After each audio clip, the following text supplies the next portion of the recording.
मुख्यस्वराट् तेने ब्रह्मद्यादिकवै मुह्यन्ति यत् सूर्यः तेजो वारिमृदां यथा विनिमयो यत्र त्रिसर्गो मृषाम् दाम्नां सदा निरस्तकुहकं सत्यं परमं धीमहि धर्मः प्रोजितकैतवत्र परमो निर्मत्सराणां सतां वेद्यम् अत्र वस्तु शिवदं तापत्रयोन्मूलनम् श्रीमद्भागवत महामुनिकृते किं वा परमेश्वरः सद्यो हृदयवदत्तिकृतिभिः शुश्रूषे तत्क्षणात् निगमकल्पतरोरगलितं फलं सुमुखाद्रवितसंयुतं पिबत भागवतं दशमालयं मुहुरहो रसिका विभावुकाः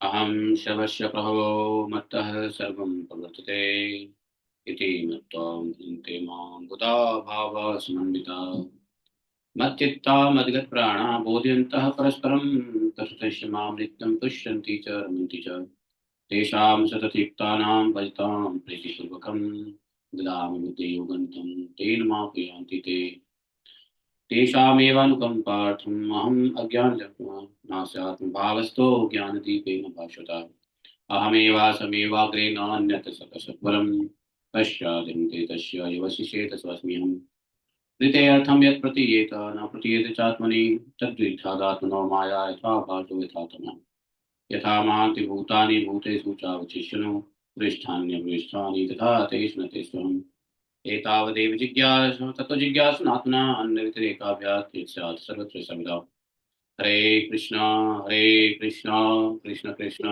हरे हरे हरे राम राम राम हरे हरे हरे कृष्णा कृष्ण कृष्ण हरे हरे हरे राम राम राम हरे हरे।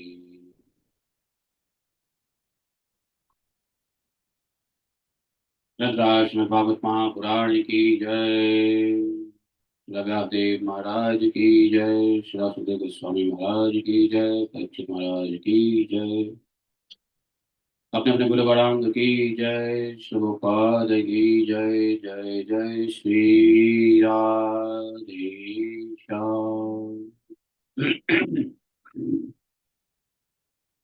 हरे कृष्णा। तो आज हम लोग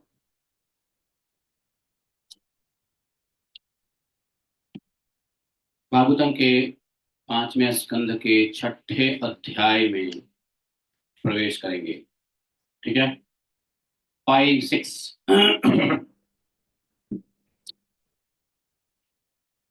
राजोवाच। परीक्षित जी ने पूछा,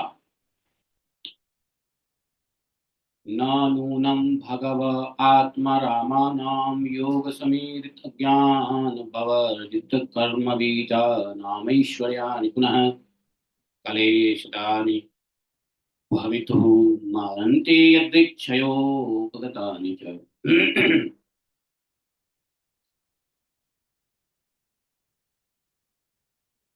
ऋषिवाच सत्यमुक्तं किन्तु हि वायिकेन मनस्वधा विश्रम्भमनस्स्थानस्य षट्ठ किरातैव संगच्छन्ति।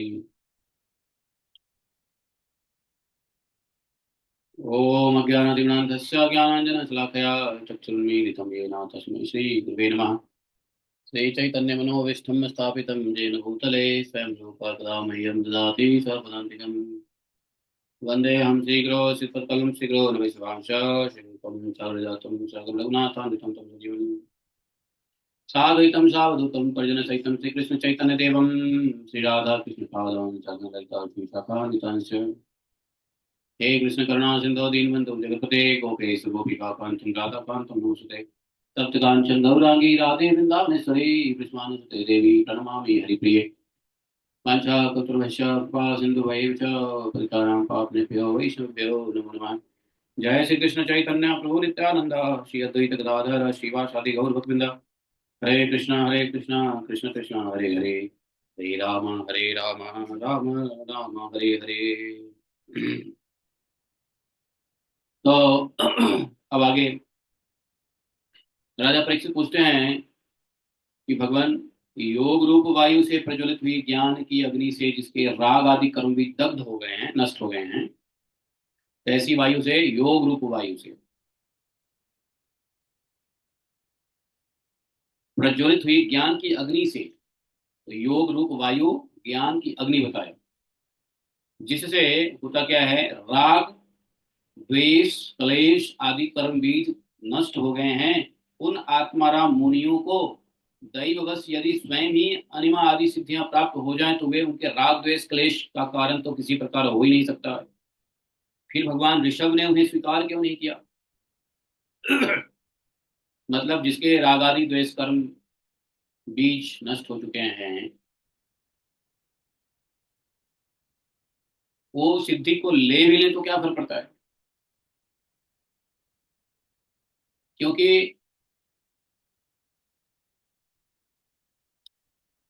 वे आत्माराम हैं, और आत्माराम को अपने आप यदि सिद्धियां प्राप्त हो भी जाए तो उन सिद्धियों का वो तो कुछ करने वाले नहीं है। फिर ऋषभ देव जी ने सिद्धियों को क्यों नहीं स्वीकार किया?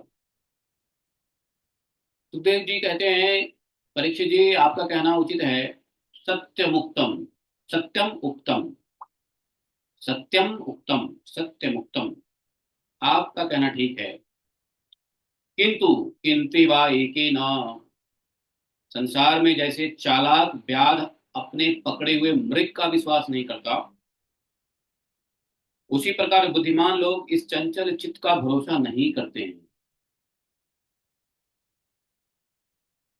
माना कि योगी आत्मा राम है, योग रूप वायु और ज्ञान अग्नि से प्रज्वलित उसने अपने सभी राग द्वेष आदि कर्म बीज को बेशक उसने जला दिया है, लेकिन फिर भी चित्त के ऊपर विश्वास नहीं कर सकते। बुद्धिमान चूंकि चंचल चित्त होता है, चित्त चंचल होता है, चंचल चित्त पर भरोसा नहीं किया करते बुद्धिमान लोग।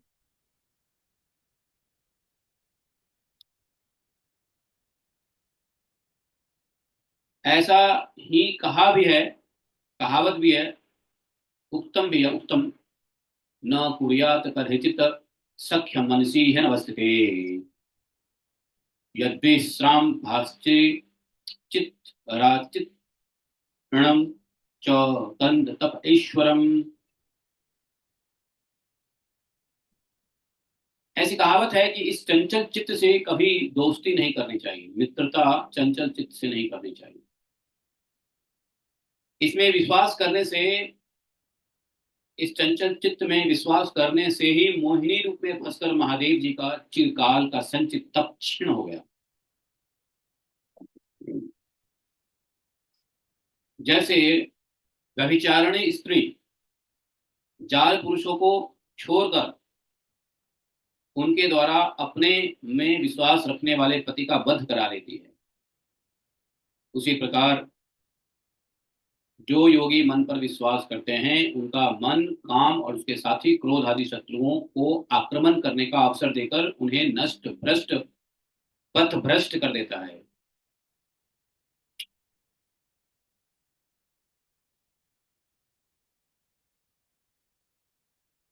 तो योगी मन पर विश्वास नहीं करते। मन का दो साथी है, काम और क्रोध। काम क्रोध मद लोभ मोह और भय आदि शत्रुओं तथा कर्म बंधन का मूल तो यह मन ही है। इसी मन से काम क्रोध लोभ मोह भय आदि शत्रु इसी मन में रहते हैं, और यही मन जो कर्म बंधन का मूल है। इस पर कोई भी बुद्धिमान कैसे विश्वास कर सकता है? कब वो धोखा दे करके कर्म बंधन में लगा दे। इसीलिए अथमैव एक अखिल लोकपाल लला मोहपी। इसलिए भगवान ऋषभ देव, यद्यपि उनका इंद्रिय सभी लोकपालों और भूषण स्वरूप थे, तो भी वे जड़ पुरुषों की भांति अवधूतों से विविध भेष, भाषा, आचरण से अपने ईश्वरीय प्रभाव को छिपाए रहते थे। और अंत में उन्होंने योगियों को देह त्याग की विधि सिखाने के लिए अपना शरीर छोड़ना चाहा। योगी अपना शरीर कैसे छोड़े, इस बात को सिखाने के लिए ऋषभ देव जी ने ऐसा ऐसा आदर्श प्रस्तुत किया कि योगी को शरीर कैसे छोड़ना चाहिए, देह त्याग की विधि।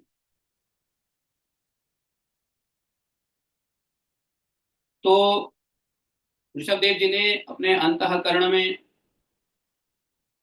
बिना किसी भेद से स्थित परमात्मा को अभिन्न रूप से देखते हुए वासनाओं की अनुवृत्ति से छुटकर, वासना की अनुवृत्ति देखो, वासना की एक वृत्ति नहीं होती है, वासना बार बार वृत्ति खो है।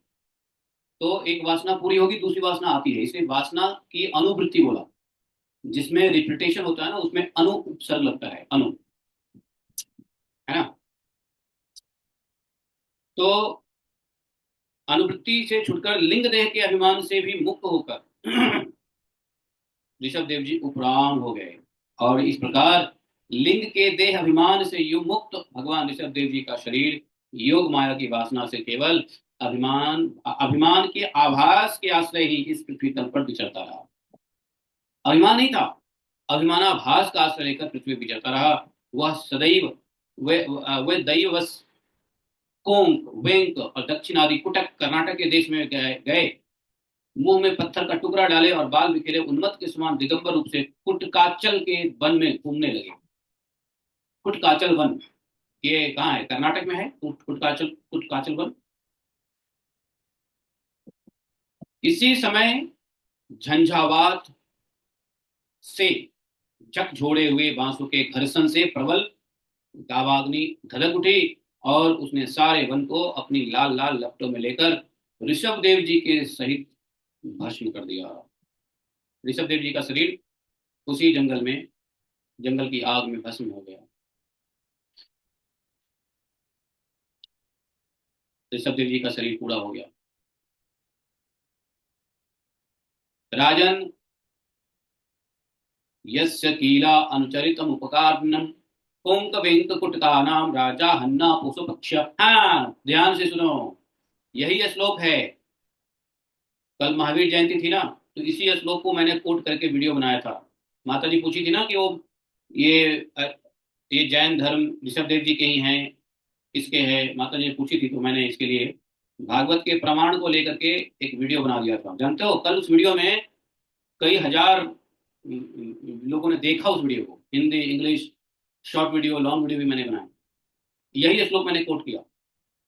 आप लोगों ने देखा है, नहीं देखा है उस वीडियो को? माइक चेक, हरे कृष्ण, देखा? यस। तो यही स्टोरी आ रही है कि जिस समय कलयुग में अधर्म की वृद्धि होगी, देखो, जिस समय कलयुग में अधर्म की वृद्धि होगी, उस समय कोंक वेंक कुटक देश का मंदमती राजा अर्हत, उस राजा का नाम क्या था? अर्हत, वहां के लोगों से ऋषभ देव जी के आश्रम अतीत आचरण का वृत्तांत सुनकर और स्वयं उसे ग्रहण कर लोगों के पूर्व संचित पाप फल रूप मनोहार के वशीभूत हो भय रहित स्वधर्म पथ का परित्याग करके अपनी बुद्धि से अनुचित और पखंड पूर्ण कुमार्ग का प्रचार करेगा। देखा, वो राजा था, उसका नाम था अर्हत। उसने ऋषभ देव जी की जीवनी को सुन करके पाखंड पूर्वक ऋषभ देव जी के अनुसरण करने की कोशिश किया।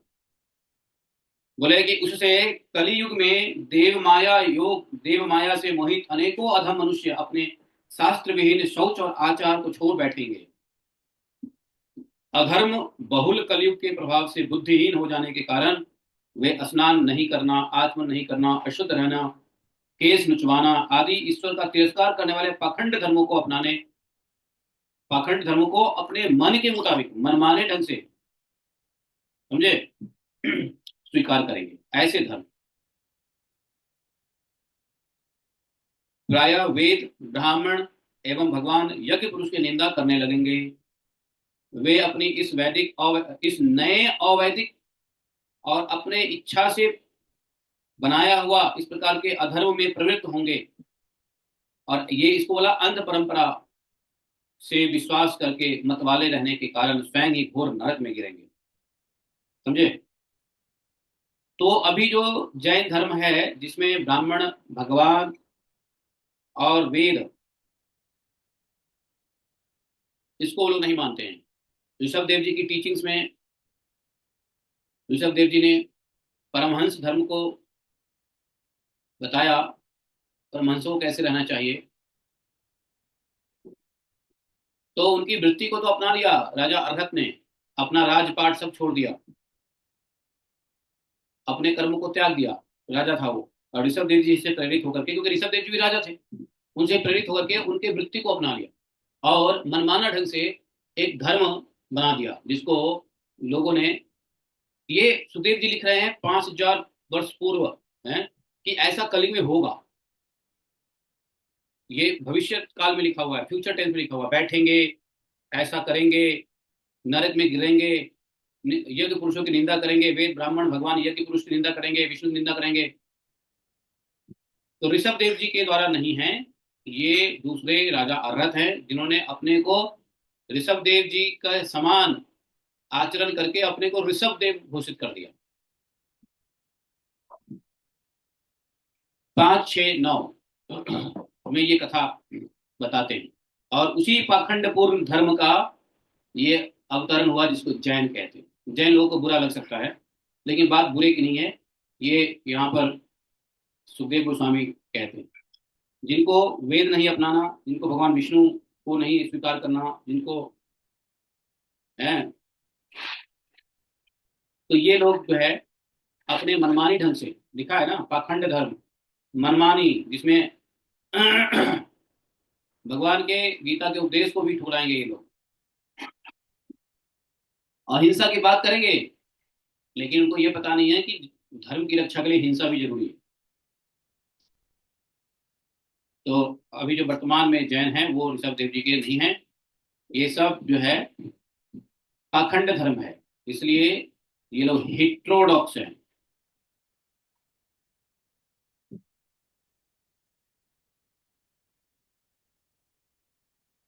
भगवान का यह अवतार रजोगुण से भरे हुए लोगों को मोक्ष मार्ग की शिक्षा देने के लिए ही हुआ था। जो लोग रजोगुण से भरे पड़े हैं उनको शिक्षा देने के लिए यह अवतार हुआ था।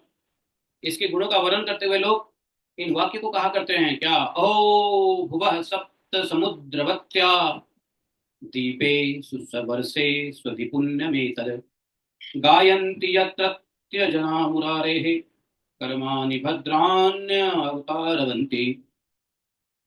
भगवान की, हाँ, लोग क्या कहा करते हैं, ऋषभ देव जी के गुणों का वर्णन करते हुए लोग कहा करते हैं, अहो 7 समुद्रों वाली पृथ्वी के समस्त द्वीप और वर्षों का यह भारतवर्ष बड़ा ही पुण्य भूमि है, क्योंकि यहाँ के लोग श्री हरि के मंगलमय अवतार चरित्रों का गायन करते हैं।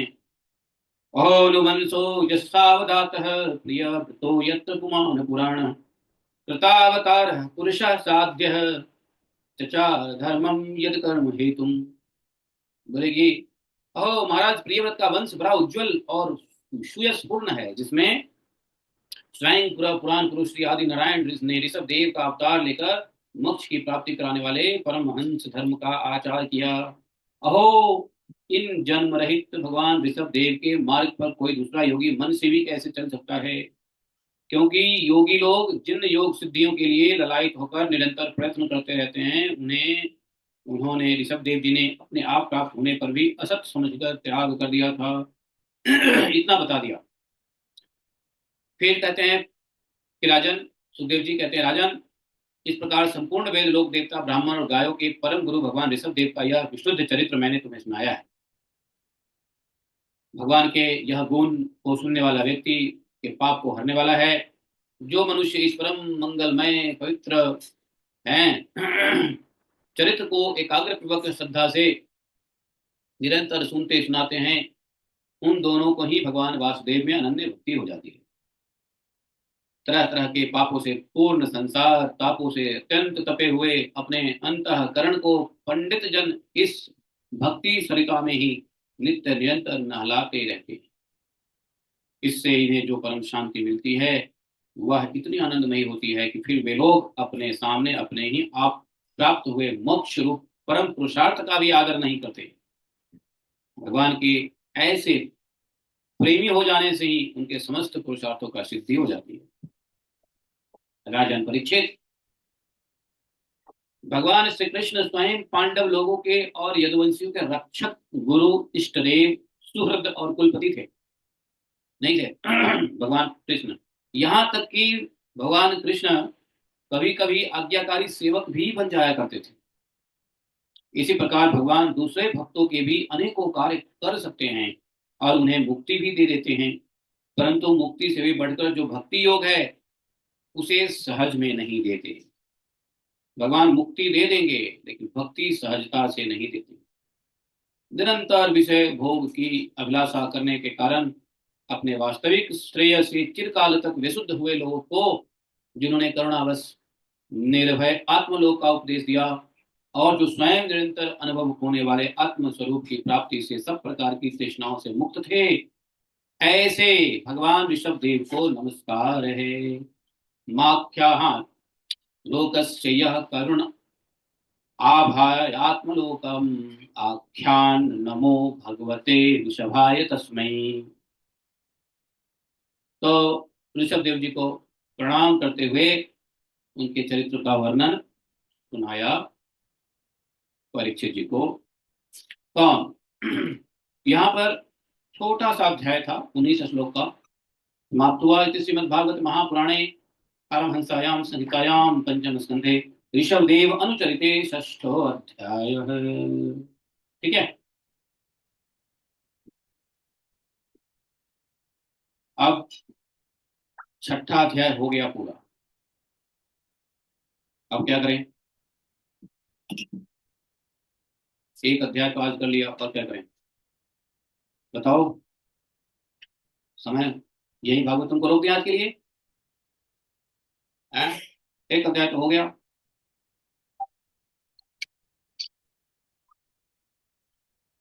क्या थोड़ा और? तुम तो ड्राइव करो यार, क्यों? आशीष ड्राइव करो, ड्राइव करो, ड्राइव करते हो मत ऑन ऑफ करके बात करो। ड्यूटी पे जाओ, ड्यूटी पे।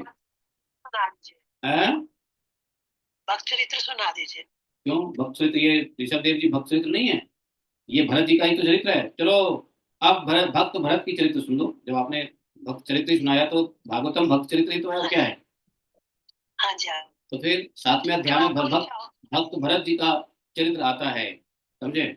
ये भागवतम भाई भक्त चरित्रों से ही भरा हुआ है। भागवतम भक्तमाल से अलग, भागवतम भक्तमाल में कोई अंतर ही नहीं है। बल्कि कुछ संतों का कहना है भक्तमाल तो भागवत से भी ऊपर की चीज है। तो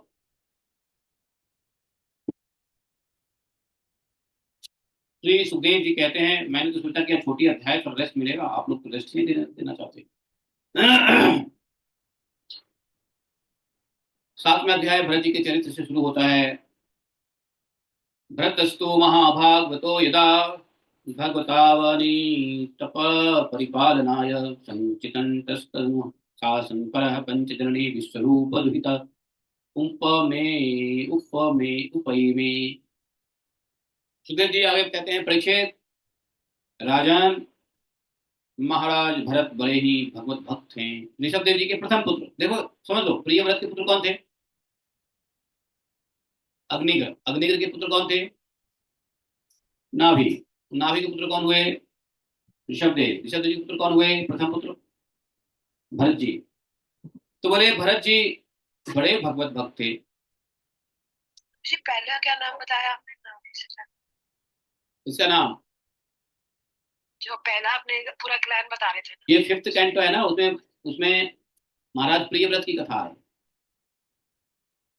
प्रियव्रत राजन महाराज भरत बड़े ही भगवत भक्त थे। क्यों? भगवान ऋषभ देव के पुत्र ही तो थे। भगवान ऋषभ देव ने अपने संकल्प मात्र से उन्हें पृथ्वी का राजा, पृथ्वी का रक्षा करने के लिए भगवान ऋषभ देव ने ही नियुक्त किया था, राजा बनाया था। और भगवान ऋषभ देव की आज्ञा में स्थित रहकर विश्व रूप की कन्या पंचजनी से विवाह किया। भरत जी की पत्नी थी पंचजनी। और जिस प्रकार तामस अहंकार से शब्द आदि पांच पंचभूत मात्राएं उत्पन्न होते हैं, तामस अहंकार से, इसी प्रकार पंचजनी के गर्भ से उनके सुमति, राष्ट्रभृत, सुदर्शन, आवरण, धूम्रकेतु नामक पांच पुत्र उत्पन्न हुए। ये पांचों पुत्र भरत जी के जैसे ही थे। ये जो वर्ष है, इस वर्ष जिसका नाम अजनाभ वर्ष था, राजा भरत के समय से ही भारत वर्ष कहलाया। और महाराज भरत बहुज्ञ थे। वे अपने अपने कर्मों में लगे हुए प्रजा का अपने बाप दादा के समान स्वधर्म में स्थित रहते हुए अत्यंत वात्सल्य भाव से प्रजा का पालन करते थे भरत जी। उन्होंने, भरत जी ने होता, दीर्घायु, उद्गाता और ब्रह्मा, इन चार ऋतुजों द्वारा कराए जाने वाले प्रकृति विकृति दोनों प्रकार के अग्निहोत्र, दर्श, पूर्णमास, चातुर्मास, पशु और सोम आदि छोटे बड़े क्रतुओं यज्ञों से यथा समय श्राद्ध पूर्वक यज्ञ और क्रतु रूप श्री भगवान का यजन किया।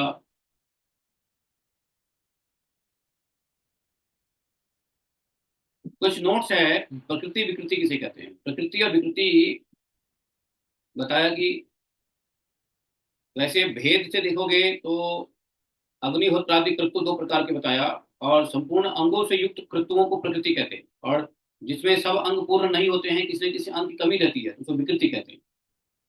कहते हैं ऐसी विकृति, ऐसी विकृति, विकृति मतलब अगर किसी चीज की कमी रह गई तो विकृति है, और जिसकी कोई कमी नहीं है तो प्रकृति हो गई। तो प्रकृति और विकृति दोनों प्रकार के, हाँ, अग्निहोत्र, दर्श, पूर्णमास, चतुर्मास, पशु, सोम आदि छोटे बड़े सभी प्रकार के यज्ञ के यज्ञ से यथा समय श्रद्धा पूर्वक यज्ञ और भगवान का यजन किया। क्रतु रूप, क्रतु, क्रतु किसको कहते हैं? क्रतु, क्रतु कहते हैं यज्ञ को। यज्ञ का एक नाम है क्रतु।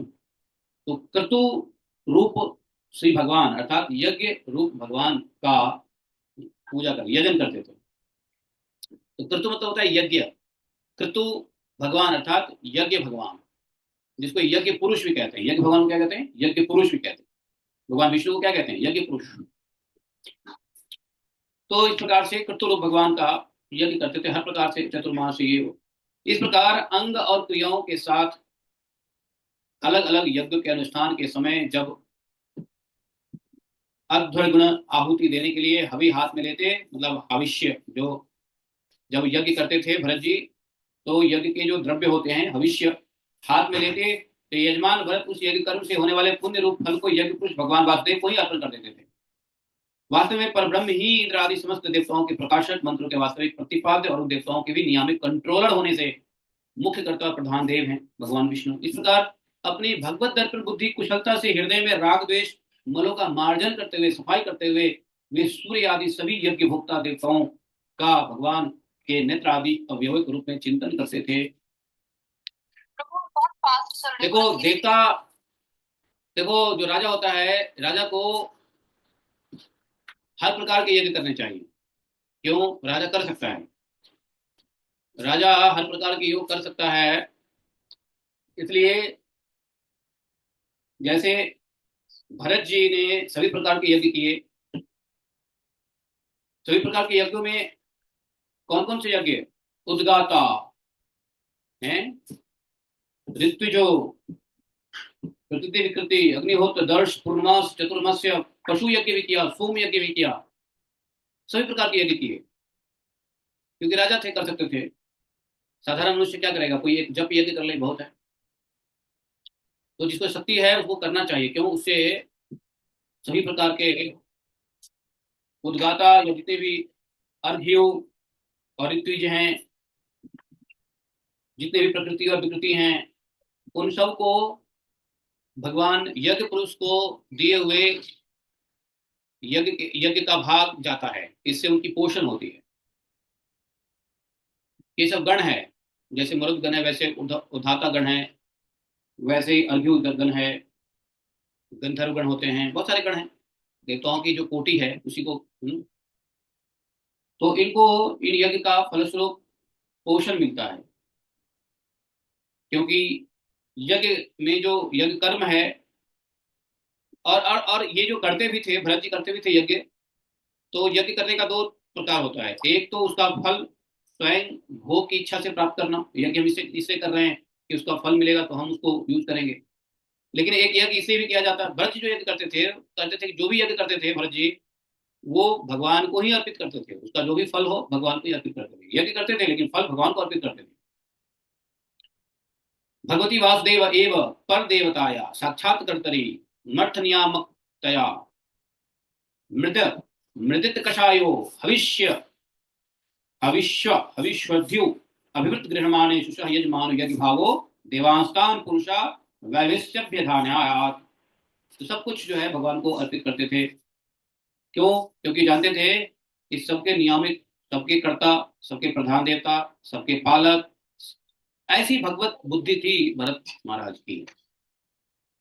वो इसलिए यज्ञ नहीं करते थे कि हमारे राज्य में पानी की कमी ना हो, हमारे राज्य में रक्षा सुरक्षा बनी रहे, हमारे राज्य में किसी प्रकार का कोई समस्या ना आवे, प्रजा ठीक ठाक रहे। नहीं, ऐसी कोई इच्छा नहीं होती। वो जानते थे कि भगवान नियंता है, भगवान ही सब कुछ करते हैं। तो जब सब कुछ नियामक भगवान है, देवताओं के भी नियामक भगवान है, सभी मंत्रों का वास्तव में प्रतिपादक भगवान ही है, सभी देवताओं के प्रकाशक भगवान ही है, देवताओं की शक्ति जो भी हो वो भी भगवान ही देते हैं। तो भगवान से ही सब कुछ हो रहा है, तो फिर काहे को किसी, तो वो भगवान के अपने सभी प्रकार के यज्ञ को भगवान को ही अर्पित करके चलते थे। तो आगे बोले कि देखो इस तरह की कर्म से, देखो जब कोई भी कर्म भगवान को अर्पित किया जाता है या भगवान को अर्पण करके जो कोई कर्म किया जाता है, उससे हृदय शुद्ध होता है। और किसी कर्म को करने से यदि उसका फल स्वयं लोगे तो हृदय मलिन हो जाएगा, अशुद्ध हृदय हो जाता है। इसलिए कहते हैं कर्मों के फल भगवान को छोड़ दो। भगवान गीता में भी कई बार कहा है, कर्म का फल कत्व अधिकारी नहीं है, कर्म फल मेरे पे छोड़ दो। भगवान ने कहा नहीं, चिल्ला चिल्ला के भगवान ने कहा गीता में, कर्मण्यवाधिकारस्ते मां फलेषु कदाचन मां कर्म फल हेतुर्भूः। भगवान गीता में क्या ना,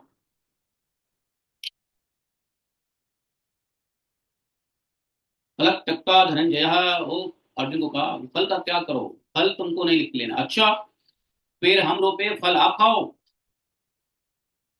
बोले कि हाँ, यदि तुमने पेड़ रोपा और फल तुमने खा लिया तो तुम मलिन हो जाओगे, तुम्हारा चित्त मलिन हो जाएगा। तो इसलिए तुम तो सिर्फ कर्म करो, उसका फल तुम मुझको दे दो। अर्जुन का यही संशय था ना। अर्जुन ने क्या कहा, अच्छा तो फिर कोई कर्म करेगा क्यों जब फल नहीं चखेगा? तो क्यों कर्म करेगा?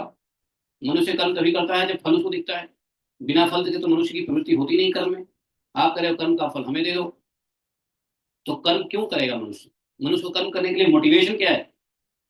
कर्म का फल तो मोटिवेशन है, पर आपने फल खुद ले लिया, तो फिर मनुष्य के पास मोटिवेशन क्या रहा? बताओ, अब बताओ, आप लोग बताओ। जब भगवान ने कह दिया फल हमको दे दो, तो किस मोटिवेशन से मनुष्य कर्म करेगा? बताओ, क्या कौन सी मोटिवेशन से कर्म करेगा मनुष्य? ये अर्जुन का वैलिड क्वेश्चन था गीता में। भगवान ने क्या उत्तर दिया बताओ? आप लोग गीता खोलो और उत्तर ढूंढो, भगवान ने उत्तर क्या दिया?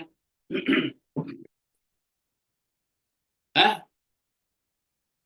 अर्जुन का यह प्रश्न था कि नहीं था? नहीं था? प्रभु जी क्या था क्वेश्चन? यही तो पूछ रहा हूँ, क्वेश्चन था कि नहीं था? था प्रभु जी। कि कर्म के फल को हमें दे दो। हाँ? हाँ, ये दोबारा बोलने के लिए योगस्ता कुरु कर्माणि संत्यक्त्वा धनंजय सिद्ध सिद्धियों समो भूत्वा समर्पित। अर्जुन जय तथा वैजय की इसमें शास्त्रिक त्याग कर समभाव से अपना कर्म करो, ऐसी समता योग कहलाती। क्या है उसमें उसमें वो नहीं है। जी आपने क्या पूछा था, दोबारा पूछिए प्लीज।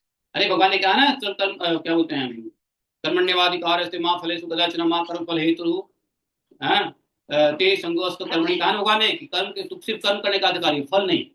तू कर्म के फल का कारण मत ये बन, तो नहीं है, तो हमको कर्म दे दे। तो नहीं है हाँ प्रभु जी, ये तो नहीं है दूरे ह्यावरं कर्म बुद्धि योगा धनंजय बुद्धो शरणम अन्विच्छ कृपणा भगवान ने कहा कि सभी कर्मों, भगवान ने क्या कह दिया, 3 तीस में भगवान ने क्या कह दिया, तो कर्म कहाँ जाएगा, तो बोले कर्म उसको दे दो।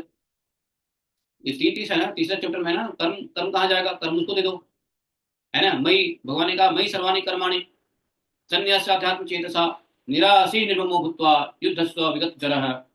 तुम कर्म को मुझके ऊपर अर्पण करके आत्मबुद्धि से होकर, आसक्तिहीन होकर के, अहंकार रहित होकर तू युद्ध कर, चिंता व ज्वर से रहित होकर, चिंता मत कर। तुमको यही चिंता है ना, लोग चिंता किस बात की होती है, कर्मफल, कर्मफल की चिंता होती है नहीं। तो मेरा प्रश्न यह था कि जब कर्म हम छोड़ देंगे तो मोटिवेशन क्या रहेगा, किस मोटिवेशन से कर्म मनुष्य करेगा। मनुष्य फल की अपेक्षा ही करके ही तो कर्म करता है, फल की अपेक्षा ही नहीं करेगा तो कर्म कैसे करेगा। तो प्रश्न ये है, मुझे तो ये सोच के करेगा ना कि हम भगवान के आदेश का पालन करें, भगवान के लिए करने जो भी करते भगवान के लिए कर रहे हैं, लेकिन भगवान के लिए क्यों कर रहे हैं, उसमें हैं। भगवान ने स्वयं ही ये कहा उसमें तो है। ये हो सकता है। नहीं वो तो ठीक है, अपने मन से कुछ भी बोल दो, गीता से क्या बोला भगवान ने, अपने मन से कुछ भी, अपने मन से मैं नहीं पूछ रहा हूँ बोलने के लिए, गीता से पूछ रहा हूँ। सब चीजों को छोड़कर, अरे मेरी गीता कहाँ गई, छोटी वाली, छोटी वाली गीता यहाँ से कहाँ चली गई। भगवान ने बोला ना कि प्रभु जी मैं ही भोगता हूँ। अरे वो तो ठीक है, भगवान सही बोले, लेकिन बात वो नहीं है। बात है कि अर्जुन ने पूछा कि लोग कर्म के लोग फल से ही तो कर्म की प्रेरित होते हैं, छोटी वाली गीता कहाँ गई मेरी। लोग कर्म से ही तो प्रेरित होते, फल से ही तो प्रेरित होते हैं कर्म करने के लिए। अगर फल ही का उम्मीद नहीं करेगा, मिल गया, जब फल का ही उम्मीद नहीं करेगा तो कर्म क्यों करेगा। वो तो छोड़ देने की बात भगवान कह ही रहे हैं, बात वो नहीं है। तो मोटिवेशन क्या है कर्म करने का, मोटिवेशन क्यों कर्म करने का रहेगा। हाँ, भगवान ने इसके उत्तर में क्या कहा था, भगवान की वर्ड को ढूंढो, अपने वर्ड्स मत बताओ, भगवान के वर्ड को ढूंढो, गीता निकालो, भगवान के इन शब्दों को जोड़ो। मैंने गीता निकाल लिया है। तो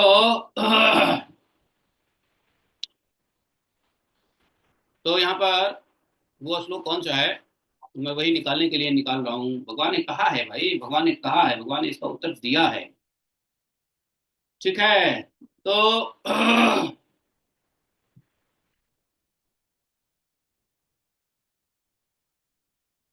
अर्जुन ने ये भी पूछा था, भगवान ने कह दिया कि कर्म, कर्म की अपेक्षा ज्ञान श्रेष्ठ माना गया है। भगवान ने भी कहा था कर्म की अपेक्षा, कर्म करने से ज्यादा श्रेष्ठ ज्ञान। तो तीसरे अध्याय के शुरू में ही अर्जुन ने पूछ लिया था, क्योंकि दूसरे अध्याय में भगवान ने सिद्ध कर दिया सांख्य योग का ज्ञान। सांख्य योग क्या है, ज्ञान योग है। तो सांख्य योग है दूसरा चैप्टर। तो दूसरा चैप्टर में भगवान ने बता दिया कि कर्म से श्रेष्ठ है ज्ञान। तो बोले कि जब कर्म से श्रेष्ठ है ज्ञान, तो फिर हे केशव कर्म में क्यों मुझे लगा रहे हो, यही तो कहा है। तत्किम कर्माणि घोरे माम नियोजयसि केशव, अर्जुन को, अर्जुन ने कहा। भगवान ने ये भी तो बोला है कि मैं भी तो सारे कर्म करता हूँ, क्योंकि मैं भी सब तरह के कर्म करता हूँ, मुझे देखकर ही सब लोग, अगर मैं मतलब अगर मैं भी इस चीज को छोड़ दूँ तो सब लोग भी उसी का अनुसरण करेंगे, तो भगवान भी तो कर्म कर ही रहे हैं। अरे वो रेफरेंस सही है, वो रेफरेंस सही है। श्लोक संख्या निकालो, श्लोक संख्या।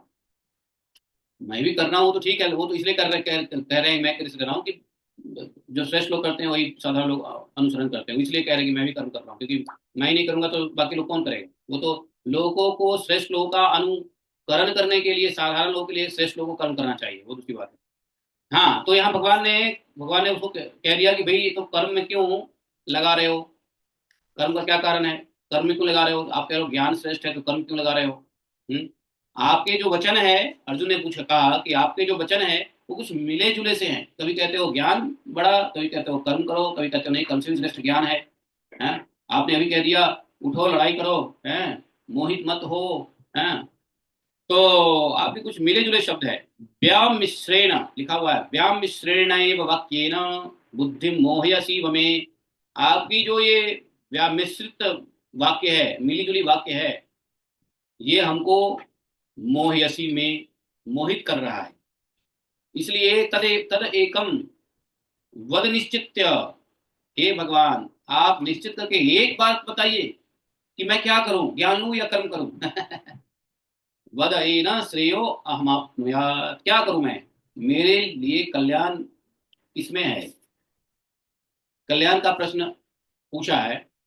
तो भगवान ने इसमें बताया कि तुम कल्याण तुम्हारा किसमें है, निश्चित करके भगवान बता रहे हैं। तो कल्याण, कर्म तो करना है, ज्ञान भी लेना है, ज्ञान के साथ कर्म, ज्ञान आएगा तो तुम कर्म करोगे, बिना ज्ञान का तो कर्म नहीं करोगे। अगर बिना ज्ञान का कर्म करोगे तो क्या होगा, वो अकर्म हो जाएगा, विकर्म हो जाएगा। तो ज्ञान के साथ कर्म करोगे, लेकिन जब कर्म करोगे तो कर्म का फल भी हमारे पे छोड़ना पड़ेगा, नहीं तो तुम चिंतित रहोगे। नियतम कुरु कर्मम तम कर्म जायो हे कर्मणा शरीर यत्रापि चौथे न प्रसिद्ध कर्मणा। इसलिए तू शास्त्र विहित कर्म ज्ञान से ही होगा, इसलिए कहा कि ज्ञान जरूरी है, कर्म से पहले ज्ञान जरूरी है। शास्त्र विहित कर्म करेगा, नियत कुरु कर्म तम कर्म जायो हे कर्मणा। तो कर्म कर, कर्तव्य कर्म कर, कैसे, शास्त्र में जैसे बताया है। तो शास्त्र की बात को ज्ञान से ही पाया जा सकता है, क्योंकि कर्म नहीं करने से अपेक्षा क्या है, कर्म न करने से कर्म करना श्रेष्ठ है। क्यों, कर्म न करने से तो शरीर की भी सिद्धि नहीं हो सकती, शरीर के निर्वाह भी नहीं होगा, तो कर्म करना तो पड़ेगा। 330 है 330 330 में क्या है, प्रभु जी 12 भी हो सकता है, 12 नहीं, कर्माणि कर्माणि ज्ञान से अध्यात्म चेतसा, और निराशी है निर्मम भूत्वा युद्धस्व विगतज्वरः, निराशी ही निर्ममो भूत्वा युद्धस्व विगतज्वरः। ठीक है, तो इसमें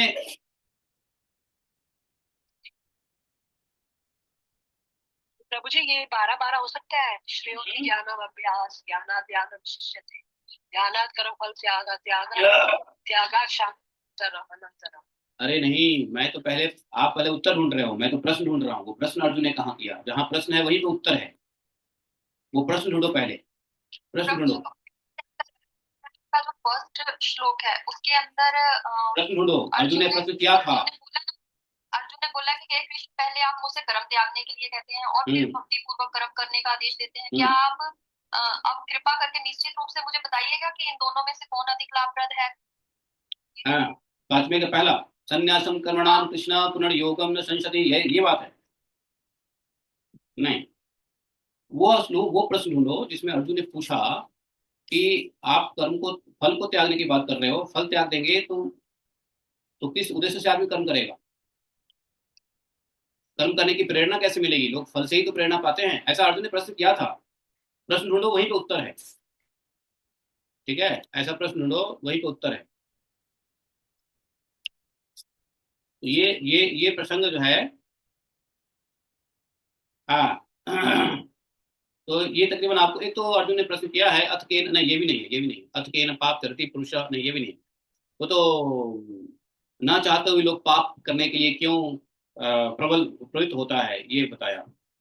उससे पहले आओ, उससे पहले आओ, उससे पहले आओ, और उससे पहले आओ। अर्जुन का प्रश्न है भाई, आई रिमेम्बर इट। कौन सा,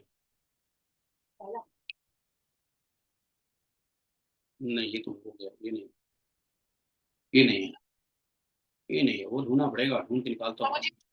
प्रभु जी जो दूसरे का 7वां है तो उसमें अर्जुन बोल रहा है कि मैं अपना कर्तव्य भूल चुका हूँ और मैं धैर्य खो चुका हूँ। ऐसी अवस्था में आपसे पूछ रहा हूँ कि जो मेरे लिए शेष कर उसे निश्चित से बताएं। हाँ मैं नहीं, आपको शिष्य और आपको शरणागत। हाँ हाँ हाँ, नहीं वो ठीक है। 2.7 में प्रभु जी 2.7 में अर्जुन पूछ रहे हैं उनसे ना। नहीं नहीं, वो प्रश्न नहीं है, प्रभु जी ये वो प्रश्न दूसरा है। नहीं वो दूसरा प्रश्न है, दूसरा प्रश्न है, नहीं दूसरा प्रश्न है, वो बता तो रहा हूँ, दूसरा प्रश्न है। प्रश्न यहाँ यह है, अर्जुन ने पूछा था, थर्ड का पहला, हाँ वो तो बता दिया ना, वो तो मैंने, वो तो हमने डिस्कस कर लिया कि भाई आप कहते हो कर्म करो, अब भी कहते हो ज्ञान श्रेष्ठ है, तो ज्ञान श्रेष्ठ है तो ज्ञान लो या कर्म लो, आप मुझे बताओ कि कर्म में क्यों लगा रहे हो, जो ज्ञान ही श्रेष्ठ है तो कर्म में क्यों लगा रहे हो, तो वो बात है, प्रश्न है। ये क्वेश्चन है क्या विवस्वान को भगवान ने, अर्जुन पूछा विवस्वान को कैसे गीता उपदेश किया भगवान ने। अभी आप सो के उठे हो क्या, ऐसा लग रहा है, जरा स्पष्ट बोलो।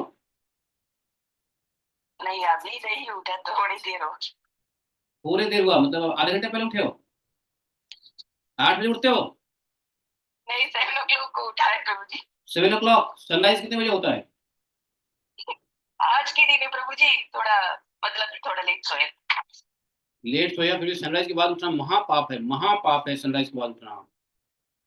ऐसा कौन भक्त है जो सनराइज के बाद उठना चाहता है? तबीयत खराब है तो ठीक है,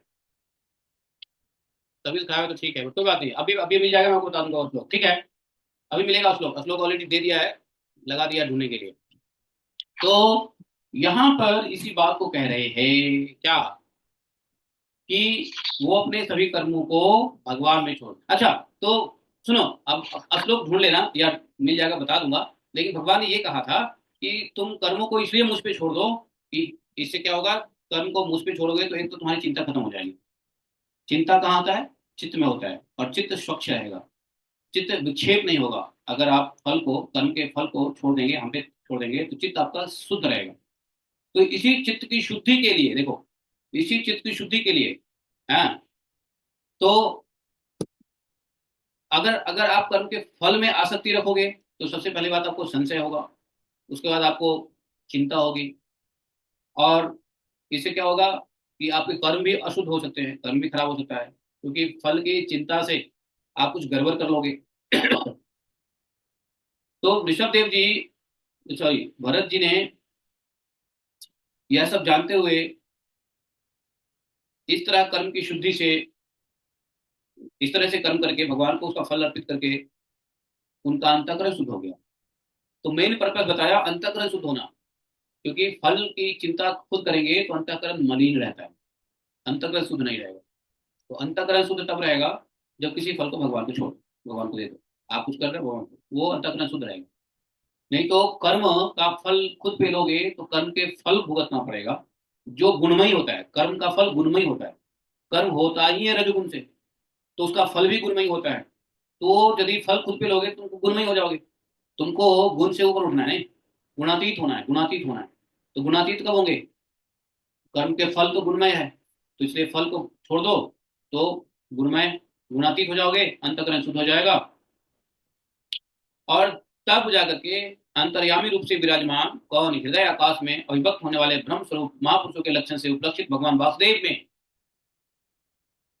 क्या होगा, भक्ति प्राप्त होगी, भगवान वासुदेव की भक्ति प्राप्त होगी जब अंतःकरण शुद्ध रहेगा। तो कर्म के फल को भोगने से अंतःकरण शुद्ध नहीं रहता है, इसका मतलब।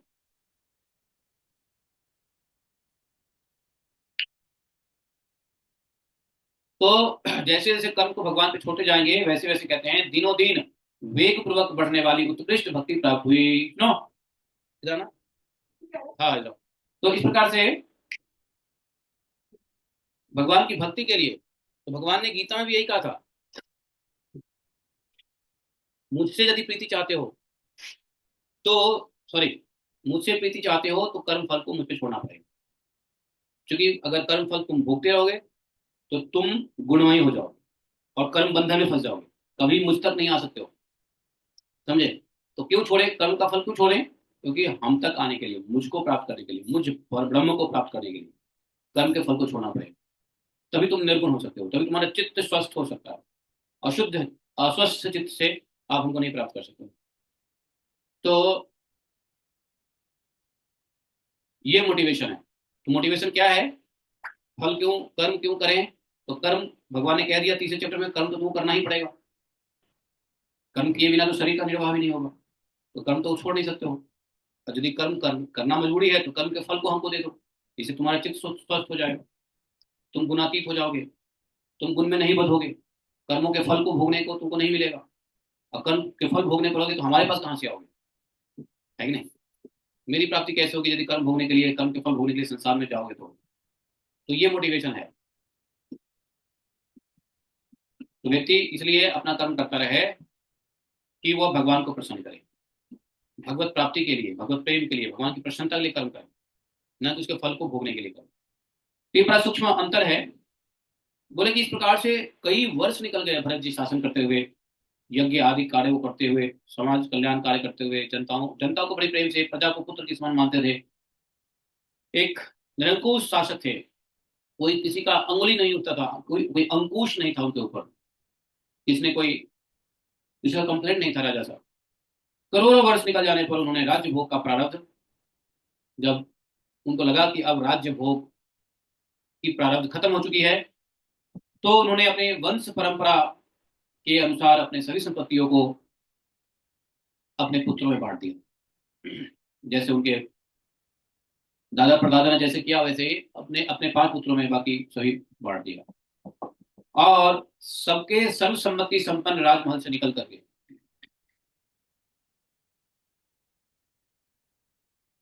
वो कहाँ चले गए? हरिहर क्षेत्र, भरत जी हरिहर क्षेत्र में चले गए, वहां पे पुलह आश्रम। इस पुलाश्रम में रहने वाले भक्तों पर भगवान का बड़ा ही वात्सल्य है। वे आज भी उनसे इनके इष्ट रूप से मिलते रहते हैं। वहां चक्र नदी, गंडकी नामक प्रसिद्ध सरिता चक्राकार शालिग्राम शिलाओं से, जिनके ऊपर और नीचे दोनों ओर नाभि के समान चिन्ह होते हैं, सब ओर से ऋषियों के आश्रम को पवित्र करती रहती है। उस पुलाश्रम के उपवन में एकांत स्थान में रहकर वे अनेक प्रकार के पत्र, पुष्प, तुलसी दल, जल और कंदमूल, फल आदि उपहारों से भगवान की आराधना करने लगे। अब पूरा राज्य संसार को त्याग करके भगवत आराधना करने लगे। देखो, यहाँ पे बहुत अच्छी बात लिखा हुआ है कि व्यक्ति को यह महसूस कर लेना चाहिए कि हमारा प्रारब्ध अब खत्म हो गया है, जो हमें करना था वो कर दिया हमने। इस संसार में आए, पढ़ाई लिखाई हुआ,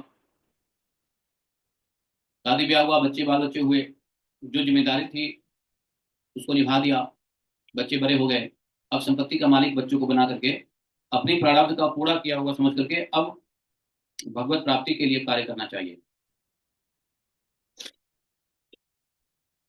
भजन तो तब भी होता था, भगवान की भक्ति तब भी होती थी जब वो संसार में थे, जब वो राज्य काज चलाया करते थे, गृहस्थी चलाते थे, प्रजा की रक्षा करते थे, तब भी भगवतीय कार्य होते थे। ऐसा नहीं होते थे, यज्ञ करते थे, बहुत कुछ करते थे, पूजा पाठ चलती थी। लेकिन वो पार्ट टाइम चलता था, अब यहाँ फुल टाइम होने लगा। अपने संपूर्ण कार्य, दिनचर्या को भगवान की प्रसन्नता के लिए, पूजा के लिए, भगवान की आराधना के लिए उन्होंने डेडिकेट कर दिया। देखो, घर संसार में भगवान की पूजा करते हैं वो, और घर घर संसार को छोड़ के भगवान की पूजा करते हैं, दोनों में अंतर है। घर संसार में भगवान की पूजा करोगे ना तो ना चाहते हो सकाम भक्ति हो जाएगी, लेकिन घर को छोड़ के जब आदमी पूजा पाठ करता है, भगवान की आराधना करता है, निष्काम भक्ति हो जाती है। कितना भी चाहो, निष्काम भक्ति घर गृहस्थी में नहीं हो सकती है। इसलिए भक्ति सकाम भी घर गृहस्थी भगवान का ही करें, ठीक है, लेकिन अपनी जिम्मेदारी को पूरा करने के बाद निष्काम भक्ति के ऊपर भी चलना चाहिए। वो भरत जी ने किया, और इस प्रकार से निष्काम भक्ति से सभी प्रकार के विषय अभिलाषाओं से निवृत्त होकर के शांत हो गए, परम आनंद को प्राप्त हुए। इस प्रकार जब वे नियम पूर्वक भगवान की परिचर्या करने लगे, तब उससे प्रेम का वेग बढ़ता गया। एक नियम बना लिया उन्होंने, सुबह से शाम तक का, उठने से लेकर सोने तक का, और जो करते तो भगवान की आराधना में ही इनका समय जाता। इस प्रकार के नियम बांध लोगे ना, तो भगवान का प्रेम का जो स्पीड है, भगवत प्रेम का जो स्पीड है, वेग है, उसमें वृद्धि होती है, अनुभूति भी होगी, डेडिकेशन बढ़ेगा, और इच्छाएं बढ़ेगी, और कुछ करूँ, और कुछ करूँ, और कुछ करूँ, करता रहूं, थकावट नहीं होगी, कुछ किए बिना नहीं रहोगे। तो भगवत प्रेम की जो धारा है वो ज्यादा बहता है निष्काम भक्ति में। इसलिए घर संसार में है तो सकाम भक्ति करो, बढ़िया है, क्योंकि नहीं चाहते हो भी घर संसार में निष्काम भक्ति कर ही नहीं सकते हैं। घर गृहस्थी है तो कुछ ना कुछ है ना, क्योंकि घर में देखो ना, चलो घर में मान लो कोई बूढ़े बुजुर्ग हैं, आजकल घर में बूढ़े बुजुर्ग नहीं होते हैं, बूढ़े बुजुर्ग रहित लोगों का घर हो गया है। तो बूढ़े बुजुर्ग जिस घर में होते हैं, या तो आजकल बूढ़े बुजुर्ग अलग रहते हैं, लेकिन शायद ही फिर भी बहुत सारे लोग हैं जो बूढ़े बुजुर्ग के साथ रहते हैं। तो अगर बूढ़े बुजुर्ग साथ रहते हैं तो साथ रहते हुए हर एक चीज के लिए बूढ़े बुजुर्ग के ऊपर डिपेंड तो होना ही पड़ता है। जैसे कुछ कुछ करना है तो उनसे पूछना है, उनसे पूछ के करना चाहिए, नहीं अगर कुछ ऐसी प्रॉब्लम आ गई तो उनसे ही जाकर के आप राय मशवरा करोगे, अब क्या करें, मतलब उनके ऊपर आश्रित रहते हैं। तो यदि भगवान को भी इसी प्रकार से अपने गृहस्थ और जिम्मेदारी गृहस्थी में रह करके भी भगवान की आराधना करते हैं, भगवान को मानते हैं कि हमारे घर में भगवान हैं, कोई तो है हमारे पूजनीय, तो ऐसी आपत्ति विपत्ति आने के बावजूद भी भगवान पे ही आश्रित आप हो जाओगे। नहीं चाहते हुए भगवान से आप प्रार्थना करोगे, हे भगवान मैं जा रहा हूँ, ठीक ठाक से मुझे वापस ले आना, या मैं ऐसा कार्य कर रहा हूँ, ठीक ठाक से इसमें सफलता दे देना। तो एक भगवान बैठे होते हैं, तो कोई बुराई नहीं है इसमें। तो इसलिए कहा है कि जब तक जिम्मेदारी संसार की होती है, घर संसार की, तब तक भगवान के साथ सकाम भक्ति होनी है। लेकिन निष्काम भक्ति के बिना प्रेम नहीं बढ़ने वाला, तो इसलिए एक समय पे जिम्मेदारी खत्म करते ही निष्काम भक्ति में आ जाना चाहिए। वही भरत जी ने किया। भरत जी का हृदय द्रवीभूत हो रहा था, पूरे दिन भगवत सेवा में आराधना में लगे रहते थे। आनंद भी खूब, शरीर में रोमांच होने लगा, उत्कंठा के कारण नेत्रों में प्रेम के आंसू उमड़ आए, जिससे उनकी दृष्टि रुक गई। अब क्या हुआ, अंत में जब अपने प्रियतम के अरुण चरणारविंदों के ध्यान से भक्ति योग का आविर्भाव हुआ, तब परम आनंद से सराबोर हृदय रूप गंभीर सरोवर में बुद्धि के डूब जाने से उन्हें नियमक पूर्वक की जाने वाली भगवत पूजा का भी स्मरण नहीं रहा। प्रेम, भगवत प्रेम में इतने सराबोर हो गए कि उन वो नियम भी भूल गए भगवत सेवा पूजा का। इस प्रकार भगवत सेवा के नियमों से ही तत्पर रहते थे। पहले शरीर पर क्या पहनते थे, कृष्ण मृग चर्म धारण करते थे, काले मृग का चर्म। तीनों समय स्नान करते थे। तीनों समय स्नान करने से जो बाल भीगा रहता था वो लट में बदल गया, और वो लट उनके चेहरे पे लटका रहता था, वो और सुंदर लगता था।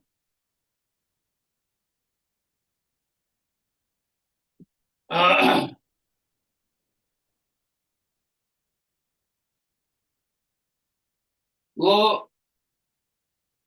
सूर्यमंडल से सूर्य संबंधिनी ऋचाओं द्वारा ज्योतिर्मय परम पुरुष भगवान नारायण की आराधना करते हैं और इस प्रकार कहते हैं। तो अब जो भगवत पूजा उनका हो गया, कैसा हो गया मालूम है? भगवत पूजा सूर्य में ही, भगवान सूर्य में ही, सूर्य नारायण की, जो भगवान का ज्योतिर्मय परम पुरुष नारायण का स्वरूप है सूर्य नारायण, तो बोले ये सूर्य नारायण की आराधना करने लगे। सूर्य में ही आप भगवान की भक्ति या भगवान की आराधना आप अलग अलग भाव परिवेश में आकर के अलग अलग तरीके से कर सकते हैं। आप पानी में भी भगवान की पूजा कर सकते हो, हवा में भगवान की पूजा कर सकते हो, सूर्य में भगवान की पूजा कर सकते हो। तो भरत जी भगवान के प्रेम में इतना आह्लादित हुए कि वो सभी नियम जो है भूल गए, छोड़ दिया, और वो प्रेम में मग्न तो रहते, भगवत प्रेम में निमग्न तो रहते, और पूजा के नाम पे क्या होने लगा, सूर्य की आराधना, सूर्य नारायण में ही भगवान ज्योतिर्मय भगवान को देखने लगे। और इस प्रकार से वो, उनका एक मंत्र था, जब सूर्य नारायण की आराधना आराधना करते तो एक मंत्र बोलते, वो मंत्र यहाँ लिखा हुआ है, परो रजः सवितुर्जात वेदो देवस्य भर्गो मनसेदम जनान जजान सुरेत सादः पुनराविश्य चष्टे हंसं घृणाणं निषिद्र गिराम। इसका मतलब क्या हुआ, बोले कि भगवान सूर्य का कर्म फलदायक, भगवान सूर्य का कर्म फलदायक तेज प्रकृति से परे है, और उसी ने संकल्प द्वारा इस जगत की उत्पत्ति की है। फिर वही अंतर्यामी रूप से इसमें प्रविष्ट होकर अपने चित्त शक्ति द्वारा विषय लोलुप जीवों की रक्षा करते हैं। हम उसी बुद्धि प्रवर्तक तेज की शरण लेते हैं।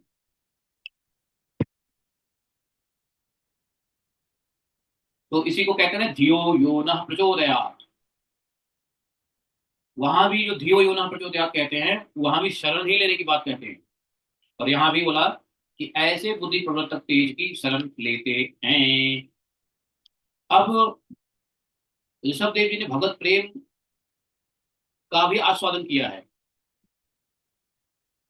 उनके शरीर पे सभी अष्ट, क्या बोलते हैं ना, अष्ट सात्विक विकार भी उत्पन्न हुए हैं। और भगवत भरत जी ने, है, ऋषभ देव नहीं, भरत जी। सॉरी, भरत जी वही। तो भरत जी के चेहरे पे, शरीर में अष्ट सात्विक विकार उत्पन्न हुए हैं, और भगवत प्रेम में बिल्कुल सराबोर रोमांच होने लगे हैं, भगवत प्रेम की प्राप्ति हुई है। इस प्रकार से उनको ध्यान लगने लगा है। और जो पूजा का विधि विधान है, ऐसे प्रेम में तो छूट ही जाता है। किसको याद रहता है कि सुबह मंगला आरती करनी है, चामर डुलाना है, पंखा हिलाना है, भगवान को पंच प्रदीप से ये करना है, भगवान, ये सब जो विधि जो है ना, वैदिक साधना, हम्म, ये सारी क्रियात्मक विधि से जो पूजा करते थे वो सब छूट गया। क्योंकि भगवत प्रेम में इतने डूबे रहते कि कभी सोने का भी टाइम नहीं, कभी उठने का भी समय नहीं। कभी समाधि लगी हुई है तो लगी हुई है, रात की समाधि लगी तो दिन को 2 बजे तक खुला। यहाँ मंगला आरती का समय हो गया 4, 4:30 बजे, इसका ध्यान रहता है क्या समाधि में? समाधि में गए व्यक्ति का ध्यान रहेगा?